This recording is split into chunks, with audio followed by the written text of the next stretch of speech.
As your career grows, you may find yourself doing less technical work and spending more time directing or strategizing a team. Well, this is generally taken for granted nowadays. Throughout the 19th century, most corporations encouraged tech experts to take charge of management. But one famous French engineer and economist suggested that the talents that made employees good at their occupation did not necessarily make them good managers. That is why every manager and leadership team should implement rules and regulation to run the organization efficiently. And principles of management are nothing but the universal rules or truths which enables manager to decide what should be done to accomplish given tasks and to handle situations that may arise in management. These principles can be applied to different industries and sizes of enterprises, and all these were given by Sir Henry Fayol. Initially, he started as an engineer and rose through the ranks of Decazeville mining firm in France towards the tail end of Industrial Revolution. The faltering company thrived under his leadership. He wrote, "When I took the duty for the restoration of Decazeville, I did not rely on my technical supremacy. I rely on my abilities as an organizer and my expertise in dealing with others." So in today's session, we'll look at 14 principles of management given by Sir Henry Fayol in his book General and Industrial Management. But before we begin, make sure to subscribe to our YouTube channel and hit the bell icon to never miss an update from Simplilearn. Also, if you have doubts about any MBA topics that you want us to address, then please let us know about it in the comment section below, and we'll surely create an exciting video about it in the next few days. So guys, make sure you post a comment with MBA topics you'd like us to cover in upcoming videos. Now coming back to the principles of management, the first principle we have is division of work. This principle states that as far as possible, the entire task should be divided into segments and each individual should be assigned only one part of the work based on his aptitude and preference rather than assigning the entire work to one person. When a person does the same task over and over again, he becomes an expert in that particular aspect of the profession. As a result, the advantages of specialization will become available. Consider a software company that receives a project. They have also been urged to supply it in a shorter amount of time. It would now be extremely inefficient to assign the entire project to the single software engineer. Also, if he encounters an error that he is unsure how to resolve, then it will be nearly impossible to finish a project before the deadline. Thus, rather than giving the whole project to the single specialist, companies should assign it to the entire developer team. By applying this division of work principle, the companies will be able to finish their projects within the given amount of time. Next up is authority and responsibility. Fayol believes that the authority and accountability to issue instructions should be placed in the hands of few people and should not be delegated. One of the most typical mistakes made by major corporations is that their management consists of too many people, thereby creating conflicts. When a few hand-picked persons have the power to vote, this authority gets transferred down the chain and the process gets executed. With such authority comes a great deal of responsibility. Assume you are the marketing director of a corporation and you make a decision to sell a specific product. If the product fails, you must accept responsibility for the failure. You can't blame someone else. As a result, when a person accepts responsibility, he also makes good decisions. That is why Fayol suggests authority and responsibility should go hand in hand. It means that when a particular individual is given a particular work, then he will be responsible for the results. This is only possible when he is given sufficient authority to discharge his responsibility. The right to give instructions is denoted by authority, whereas responsibility denotes accountability for the obligations delegated to the person. The third principle on our list is discipline. According to this principle, management is accountable for how an organization's discipline is maintained, and this discipline percolates all the way to the bottom of employee chain. Every employee must respect the organization's norms and terms of the employment agreement, and the validation of this should be done by a manager at each level. A manager can set a positive example for his staff by disciplining himself at first. Ad agencies are a good illustration of this, as they encourage informal meetings and chats in order to create better ties with their consumers, although these ad companies are known to retain discipline in the way ad executives engage with customers or carry out their business. Discipline is part of the organization's mission and ideas, thus, it should be preserved and followed. Next up is unity of command. When we examined authority in the previous principle, we stated that authority should be limited to a few people. Similarly, authority travels down the chain only when the authority individual is affiliated with the small number of people. If everyone in a political party reported directly to the Prime Minister, then he would be in hospital soon due to the high amount of stress. As a result, there is a hierarchy in place to sustain a command. One person should only report to one leader, not to three or four. Thus, most firms maintain the usual structure of national managers, regional managers, group managers, and team leaders. This ensures that managers and executives know who they report to at all times, as well as their responsibilities and the performance expected from them. When you have achieved unity of command and a unified hierarchy, where everyone knows who they report to and is ready to perform the leader's bidding, it is time to adopt unity of direction. The term unity of direction refers to the presence of one person in charge of one plan to attain the organization's goal.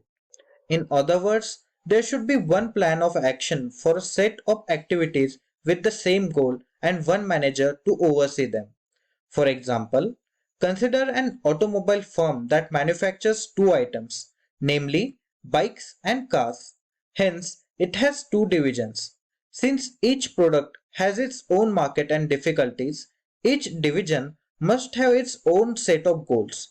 To get positive benefits, each division must now plan its targets depending on its environment factors. It is vital to distinguish between the meanings of unity of command and unity of direction. The term unity of command refers to the fact that only one manager should be giving orders to an employee at any given time. And unity of direction refers to the fact that only one manager should be exerting control over all the operations with the same goal. Next on our list is the subordination of individual interest to general interest. This principle can also be named as priority to general interest or individual interest. According to this principle, the general interest or the interest of the organization should take precedence over anything else.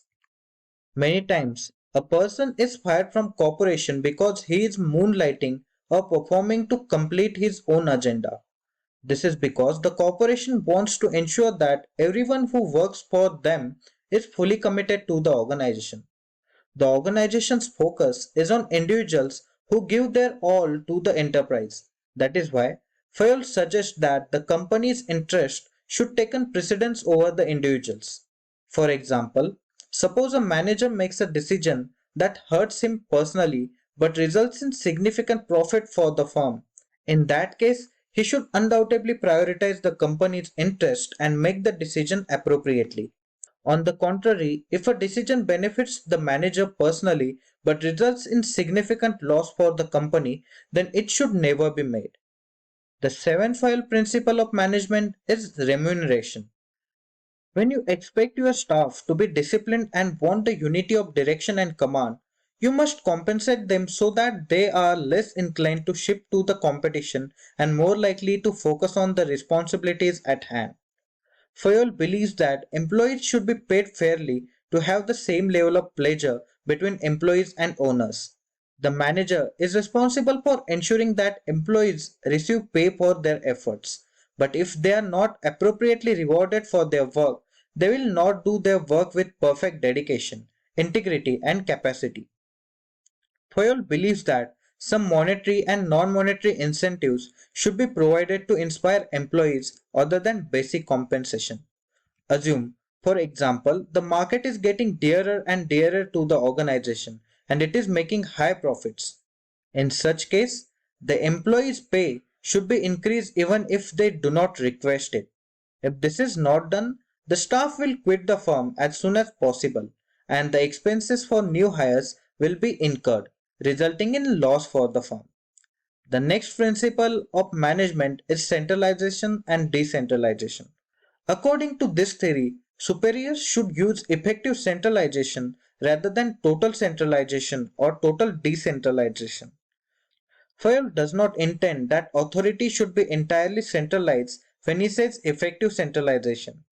The degree of power that people in the organization have is referred to as centralization. Centralization occurs when a small group of people exercise power over a larger group of people, and decentralization, on the other hand, occurs when a bigger percentage of people in the organization have a control. For example, decisions on objectives and policies, business expansion, and so on should remain in the hands of superiors. On the other hand, authority for purchasing raw materials, allowing staff leave, should be entrusted to the subordinates or managers. The ninth principle of management is scalar chain. Many people are confused by scalar chain, but let me simplify it for you. When discussing command and control, I stated that one employee should only report to single manager higher up the chain. Hence, an executive reports to a team manager who reports to the regional manager who reports to the national manager and so on. If getting your learning started is half the battle, what if you could do that for free? Visit Skill Up by Simplilearn. Click on the link in the description to know more. According to the scalar chain, there should be a clear line of authority in the firm so that when time comes to escalate things, you know who to call. If your direct supervisor does not respond to your question in an emergency or calamity, you should know who to contact. The scalar chain is set to a dot in popular firms like Samsung and others. In such firms, if a customer service issue is not handled within 3 days, it gets forwarded to the local manager and in 5 days to the regional head. And this is how a scalar chain appears. It resembles a firm's wireframe with the whole architecture and hierarchy of the organization. The 10th principle of management is order. According to this principle, the right person should be assigned to the appropriate task and the right object should be assigned to the proper location.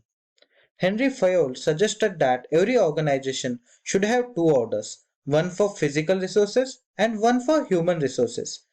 Keeping physical resources in order entails having an appropriate place for everything and everything in its correct place. Similarly, maintaining human resources in order entails having a place for everyone and everyone in his or her allotted position. Maintaining these two orders properly will ensure that everyone is aware of the workplace, what they are supposed to do, and where they can obtain the required materials. This is one of the essential management principles that every firm has embraced. Next up is equity. This principle states that all employees must be treated fairly and impartially. Every manager must treat their employees fairly so that they acquire a sense of devotion and attachment to their work. Employees frequently claim that a different employee was preferred over them for advancement or higher compensation. A fair organization, on the other hand, is one that maintains equity for all. Having the proper culture in an organization is critical for this.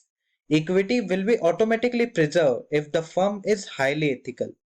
Moving forward, we have stability of personnel as the next management principle. This principle is also known as the attrition of employees. Henry Fayol wrote that if an organization's staff or personnel are steady, it has a higher chance of growing faster. Naturally, if the company has a high attrition rate, there will be a lot of time lost in training and development. Thus, the expenditures will rise and tenure stability will not be observed. Most major corporations take attrition and staff turnover extremely serious. There are numerous processes in place to guarantee that employees do not quit the firm, and if they do, management should be aware of the reason for their resignation. Similarly, additional methods such as work rotation to fight boredom, incentives to drive aggressiveness, and other such tactics can be used to guarantee tenure stability. The 13th principle on our list is initiative. When we hear that a firm has innovated and introduced a new product to the market, it sounds too wonderful to be true. However, we frequently wonder why firms aren't innovating on a regular basis. If you look at it, the most innovative organizations are those that empower both new and old employees to come up with their own ideas. They also show interest and involvement to encourage such professionals. According to Fayol, it is the manager's responsibility to foster a sense of initiative in his workers when it comes to completing work or making decisions, but only within the bounds of authority and discipline. It will be only conceivable if the manager welcomes the ideas of his or her colleagues. Subordinates will continuously propose their fresh and beneficial ideas as a result, and they will eventually become an essential part of an organization. To make this procedure a success, a manager must let go of his false feeling or grandeur. Google, Apple, and Facebook are just few of the firms that have successfully applied this concept amongst the 14 management of principles. Developers and engineers at Google are allowed their own sweet time to find out creative approaches that can be implemented as products in Google. The same is true for Facebook and Apple. Because employees are encouraged to take the initiative, these businesses have high degree of creativity. The last Henry Fayol principle is Esprit de Corps. The term Esprit de Corps refers to a sense of pride and mutual devotion felt by members of a group. And it is just what you must strive towards if you want to attain success while employing the 14 principles of management. Esprit de Corps is the ultimate union of management and employees inside an organization, resulting in a company that is proud of what it does and has a lot of loyalty from its employees and customers. Only a few firms have been able to do this. Few of them are Intel, Apple, Amazon, and Samsung. If a firm becomes able to implement Esprit de Corps, then it provides it a legitimate competitive edge since it indicates that the employees are passionate, driven, and willing to go above or beyond for the firm or management. Overall, these 14 management principles are evergreen in nature. No matter how quickly technology catches up with us, these 14 management principles will matter to even the smallest of businesses and help them become enormous. There are even easier ways to keep track of some of the subjects included in the 14 management principles. However, the ultimate aim is to create an organization that is efficiently managed, productive, and delivers the best outcomes possible in accordance with the company's goals. I hope these basic principles of management are clear to all of you out there. That's all we have for today. If you have any queries regarding the topics covered in this session, then let us know about them in comment section below and our team of experts will get back to you. Thank you so much for being here and do watch out for more videos from us. Until then, keep learning and stay tuned to Simplilearn. Hi there, if you like this video, subscribe to the Simplilearn YouTube channel and click here to watch similar videos. To nerd up and get certified, click here.